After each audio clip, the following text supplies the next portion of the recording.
कि पूरा Bihar drugs correct से यूथ लहरिया कट इस कदर फैला हुआ है, ये जहर हो चुका है बिहार के। बिहार में सिर्फ जाति जाति जाति और शराब, क्या इसके अलावा दूसरी कोई चीज़ नहीं है। और जहरीली शराब जहर हो चुका है। हम नीतीश जी से करबद्ध आग्रह करेंगे, शिक्षा मंत्री जी, आप अपने परिवार में किसी की शादी डोम में करेंगे जिसने वाल्मीकि कृत रामायण की बात जरा बोली, और उदय नारायण चौधरी जी डोम फैमिली में जाएंगे, मुसहर परिवार में जाएंगे, और डेली लाठी सीटीएट एसटीटी सब पर जो आप चलवा रहे हो है। 2014 के बाद जो ED, CBI, income tax, NCB, NIA तथा केंद्रीय एजेंसी जो बीजेपी की सहयोगी संगठन लगती है, हम चाहते हैं सर्वोच्च न्यायालय इसकी न्यायिक समीक्षा करे, टोटल किसी भी कीमत पर सर्वोच्च न्यायालय इसकी न्यायिक समीक्षा करे, क्योंकि संविधान जब खतरे में होगी और संविधान के द्वारा कोई काम देश में नहीं होगा तो फिर लोकतंत्र की उम्मीद लगभग खत्म हो जाती है। और आज संविधान से कोई भी काम हिंदुस्तान में नहीं होता है। पूरे देश के विपक्षों को चोर बना करके 2024 का चुनाव और डर पैदा करके, मेरा सवाल बहुत क्लियर है, यदि चोर है या डकैत है उसकी समीक्षा, उसको गलत और सही न्यायालय फैसला करेगी, वो करे, मेरे में कोई आपत्ति नहीं है। लेकिन आपके तरीके लगातार जब जब चुनाव आते हैं तो आप हिंदू मुस्लिम करते हैं, शिलापट चलाते हैं, आप पाकिस्तान शुरुआत हो जाते हैं और एजेंसियों को आप इस्तेमाल करते हैं, आरएसएस और बीजेपी के लिए एक संगठन की तरह इस्तेमाल करते हैं। इसीलिए मैंने बहुत क्लियर कहा है कि यदि संविधान का इंटरप्रिटेशन या संविधान को से अलग हट करके कोई भी गवर्नमेंट काम करती है तो सर्वोच्च न्यायालय इसे देख मुखदर्शक नहीं बन सकती, उसे इसकी न्यायिक समीक्षा करनी ही चाहिए। अभी तक यदि सर्वोच्च न्यायालय मुखदर्शक है तो मैं समझता हूँ भारत की लोकतंत्र खतरे में। एक दूसरी चीज़, जब से जोगी जी आए हैं उत्तर प्रदेश में जितना इनकाउंटर हुआ है उसकी भी न्यायिक समीक्षा हो। क्या वो काउंटर सही है या गलत, और काउंटर में किस जाति के क्रिमिनल नहीं है और किस किस जाति के क्रिमिनल हैं। किसी भी कीमत पर क्रिमिनल का काउंटर यदि संविधान और कानून के दायरे में होता है मुझे आपत्ति नहीं है, लेकिन राजनीतिक काउंटर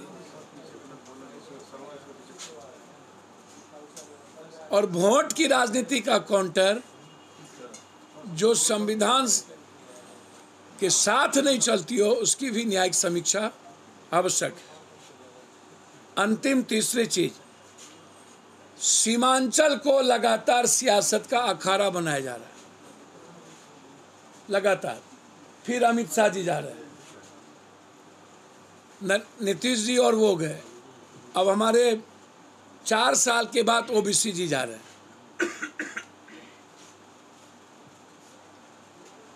लगातार सीमांचल कोशिश से ये लोग फसल, जाति, धर्म, मजहब के आधार पर हिंदू मुसलमान पर, सीमांचल जाइए तो हिंदू मुसलमान, कोसी जाइए तो बैकवर्ड फॉरवर्ड, या जादव गैर जादव, और मिथिला आइए तो ब्राह्मण गैर ब्राह्मण।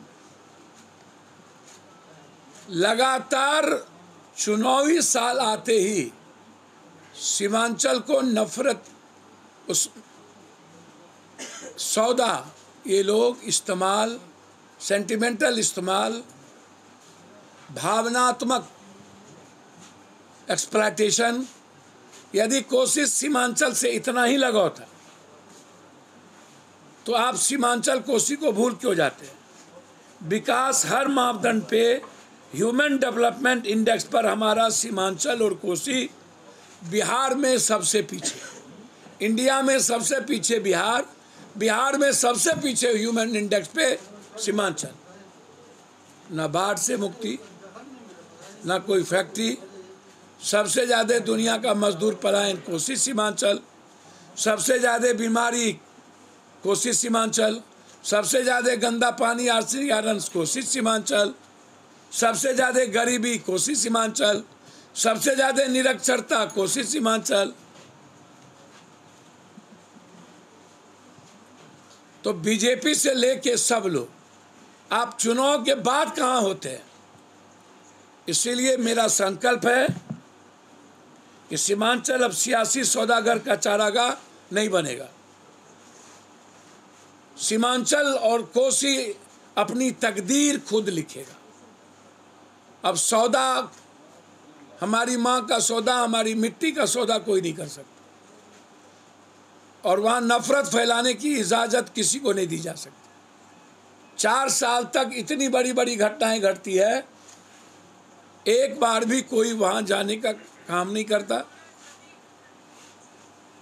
धन्यवाद। और कुछ पूछना हो एक एक करके एक एक पर जिस तरह से आप बोल रहे सर कि यूपी में इनकाउंटर होता है देख करके, तो सर ब्रजेश सिंह, राजा भैया, कुलदीप सेंगर, ये सब पर कब बुलडोजर चलेगा? मैंने पहले ही कहा कि एक स्वजातीय, मेरा जाति से मतलब नहीं है, एक स्वजातीय में क्या कोई क्रिमिनल नहीं है।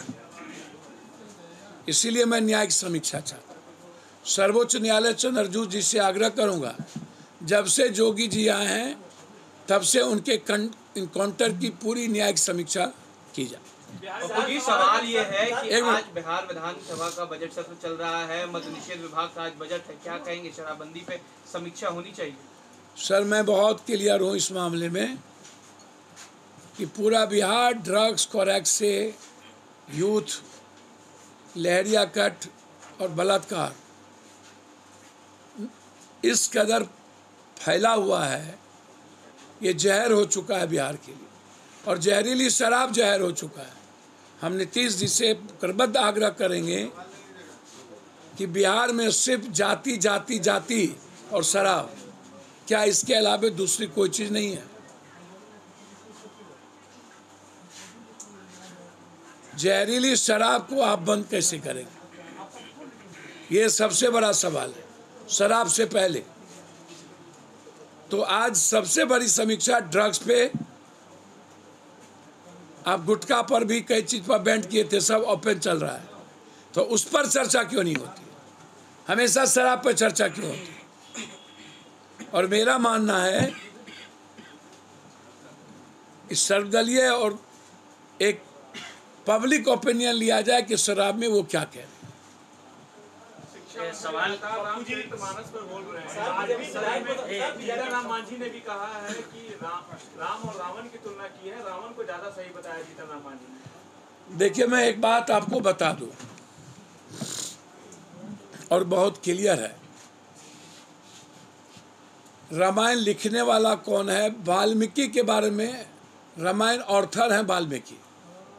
तो जो लोग रामायण की या राम की आलोचना करते हैं, क्या उनके घर में वाल्मीकि की तस्वीर लगी है? क्या वो वाल्मीकि को भगवान मानते हैं?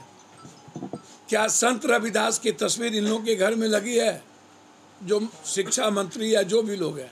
एक दूसरी चीज़, मैं इसको कतई मानने को तैयार नहीं हूँ।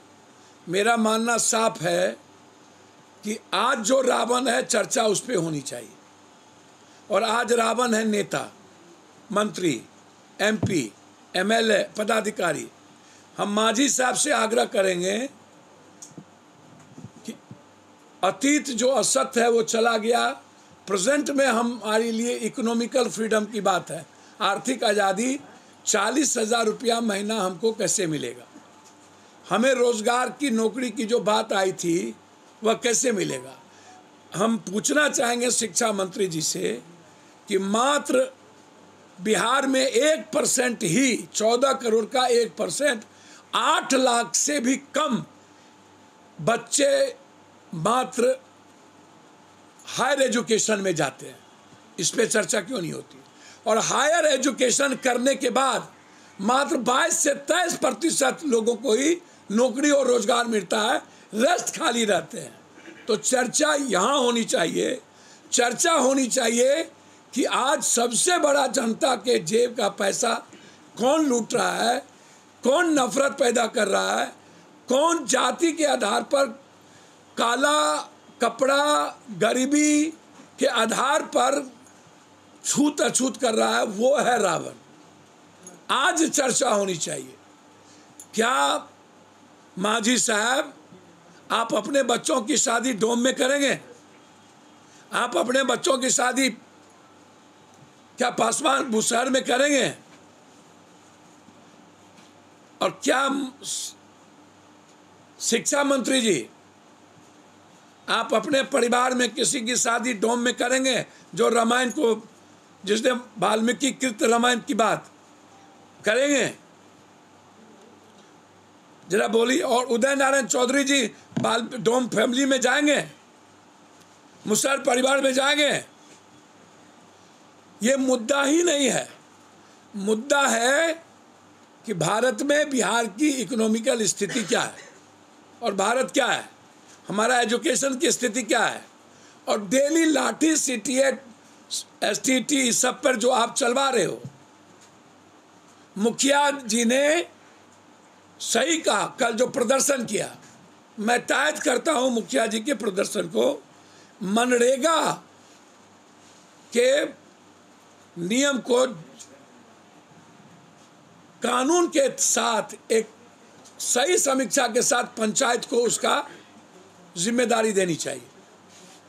तो जो बात आ रही है ये बिल्कुल गलत है। लगातार गलत जो बिहार में रोजगार की बात चल रही थी, नौकरी की, उसको ढकने के लिए इन सब बातों को लाके विवाद खड़ा किया जा रहा है। 25 तारीख को सीबीआई ने एसपी को बुलाया है, क्या लग रहा है? सर मैं एक बात बोलूं, देखिए कानून क्या करेगी वो जाने, मेरा इसमें सीधा सवाल है, क्या आईबी सीबीआई ईडी ये सारे लोग चुनाव के समय ही इतनी तत्परता क्यों दिखाते हैं? 9 साल तक मोदी जी चुप क्यों थे? और क्या समझौता था तेजस्वी जी और मोदी जी के बीच? पहले वो बता दें। नीतीश कुमार जी से गठबंधन नहीं हो इसीलिए आप रोक के रखे थे 4 सीट, और जैसे ही गठबंधन हुआ 24 के लिए आप टारगेट कर रहे हैं सबको। तो क्या ये तरीका सही है? येदियुरप्पा या मध्य प्रदेश का सरकार गिराना, कर्नाटक का सरकार गिराना, महाराष्ट्र का सरकार गिराना, क्या ये सीबी और ईडी के तहत नहीं आ रही है? क्या भाजपा और भाजपा के गठबंधन के लोग दूध के धुले हैं और सारे विपक्ष चोर हैं? और चोर हैं तो शरद पवार जी के भतीजे रातों रात चोर से अच्छे हो जाते हैं, और ममता दीदी का सारा जो बीजेपी जाता है अच्छा हो जाता है, और जो बीजेपी को एक्सेप्ट नहीं करता है वो चोर हो जाता है। तो 25 तारीख को कोर्ट में जाएंगे, कोर्ट तय करेगी क्या होना है, उस पर मेरा नहीं। लेकिन जिस तरीके से सीबीआई का जो तरीका है उसका हम निंदा करते हैं, और वो सही तरीका नहीं। राहुल गांधी से माफी की मांग हो रही है। राहुल गांधी से माफी की मांग हो रही है सर। राहुल गांधी सर क्या तेजस्वी यादव के और लालू यादव के पास इतना संपत्ति है? 5 करोड़ गिरिराज सिंह के पास नहीं था? क्या भारत के और लोग नहीं थे? और नहीं थे? सारे लोगों के पास। अब यूयू की जांच सारे मंत्री से नीतीश कुमार जी डर किससे रहे? यूयू की जांच बीजेपी की 17 साल रही, उसकी जांच क्यों नहीं कर रहे? कौन नेता है जिसके पास पैसा नहीं है? जिसका पैसा जमीन, मॉल, शराब, दुनिया के सारे चीजों में लगे हुए हैं। कौन बड़े पत्रकार है जिसके पास पैसा नहीं है? कौन बड़ा घराना है कॉर्पोरेट जिसका आज 6 माला 4 माला बिल्डिंग है? सबकी समीक्षा हो। समीक्षा सिर्फ लालू यादव का हो क्या? और लोगों की समीक्षा नहीं होनी चाहिए? गलत है अर्जित करना। नेता तो पैसा के लिए चुनाव लड़ते हैं, अर्जित करने के लिए। कहां से 20 करोड़ रुपया खर्चा, 100 करोड़, 100 पे 200 करोड़ खर्चा होता है? तो सबसे पहले अर्जित तो मोदी जी और अमित शाह जी की है। अदानी ने दुनिया का सबसे पहले ईडी अदानी को जाए। गलत तरीके से अदानी अंबानी ने पैसा किया है। बारे बा बोलिए। गांधी से माफी की मांग हो रही है जो उन्होंने वीडियोस में। देखिए एक बात सुनिए, राहुल गांधी जी नेहरू, इंदिरा और मोतीलाल का न खानदान है वो। ये लोग तो आज ना पैदा हुआ है। डेमोक्रेसी, लोकतंत्र और भारत के संविधान और उसके प्रेम की रक्षा के लिए राहुल गांधी जी, इसके पहले बीजेपी ने हर इंडेक्स पर हर दुनिया में जाकर मनमोहन सिंह को गाली नहीं दिए। राहुल ने तो कभी गाली नहीं दिया। जो बीजेपी ने मनमोहन सिंह को गाली दिया इस धरती पर, उतना गाली तो किसी ने दिया? कौन गाली नहीं दिया? मोनी बाबा से लेके कौन? क्या नहीं कहा विदेशों में? विदेशों में जाकर के अमेरिका में ये प्रचार करते हैं, अमेरिका के लिए काम करते हैं। विदेशों में जाके अदानी जी को ले जाकर के एसबीआई का थोड़ा पैसा विदेश को जाकर के इसके ठेका के लिए देते हैं। इससे बड़ा काम गलत राहुल गांधी ने किया है। इकोनॉमिकल ऑफेंस नहीं ना है। हर प्लेटफॉर्म पर इंडिया की बात रखने का राइट है। जो सही बात थी उसने राहुल गांधी ने रखी। आप बोलिए। मुसलमानों की वोटिंग राइट्स खत्म करने की बात कर रहे हैं बीजेपी विधायक बलवंत साहब। सर अचौल पचौल, अठच कौल, इच कौल कौन है हमको नहीं पता। बस मैं इतना जानता हूं, ये नाग सांप है। इन लोगों का पूरा डिक्शनरी और पढ़ाई है गाली गलौज और नफरत। बचौल का दादा, नाना, बाप, छरदादा और किसी का छरदादा, पप्पू का छरदादा, किसी दलित या अल्पसंख्यक किसी का राइट छीनने की औकात है? बचौल को वर्ल्ड के हिस्ट्री का ज्ञान भी है। पूरा यूएनओ, पूरा दुनिया, भारत अकेले है क्या? किसी को गाली दे दो। अब जितना बड़े मियाँ तो बड़े मियाँ, छोटे मियाँ सुभान अल्लाह। कुछ आता भी है इन लोगों को गाली गलौज के अलावे। बेटा कर रहा था रोड पर खड़े पेशाब, गया बाप को कहने तो बाप 3 माले पर से पेशाब कर रहा। ये बचकौल बाप बेटे का सबका एक ही हाल है। छोड़िए ये सब चर्चा। सीमांचल की बात जब करते हैं आप, तो पहले भाजपा, उसके बाद महागठबंधन, फिर भाजपा, फिर अमित शाह। क्या आप भी उधर जाएंगे? आप कह रहे हैं ये मेरा घर है, हम वहीं रहते हैं। आप भी जाएंगे? मतलब पैदा वहीं लिए, रुकिए, पैदा वहीं लिए, बाप वहीं, माए वहीं, दादा वहीं, नानी वहीं, चाची वहीं, काकी वहीं, रिश्तेदार वहीं, बिहार वहीं। अब हमको पूछ रहे आप भी बिहार जाएंगे? सीमांचल हम वहीं रहते हैं 5 दिन।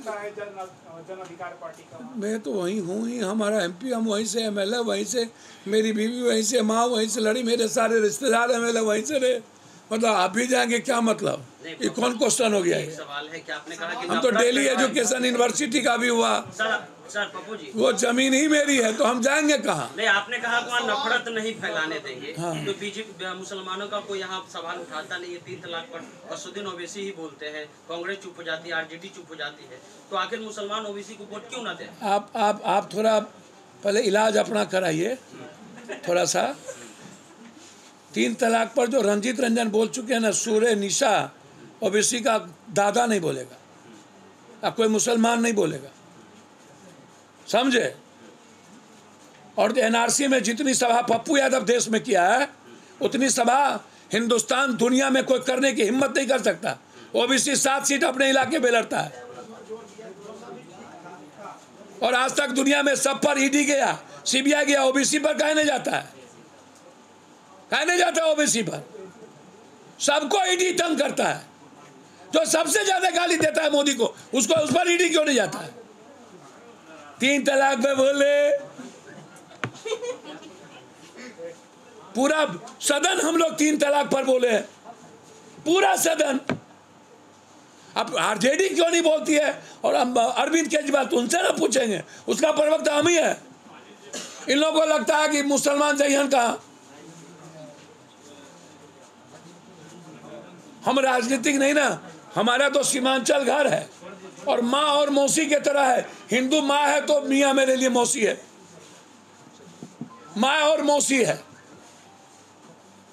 क्रिश्चियन मामी है तो कोई मामा है, सब हम लोग एक हैं।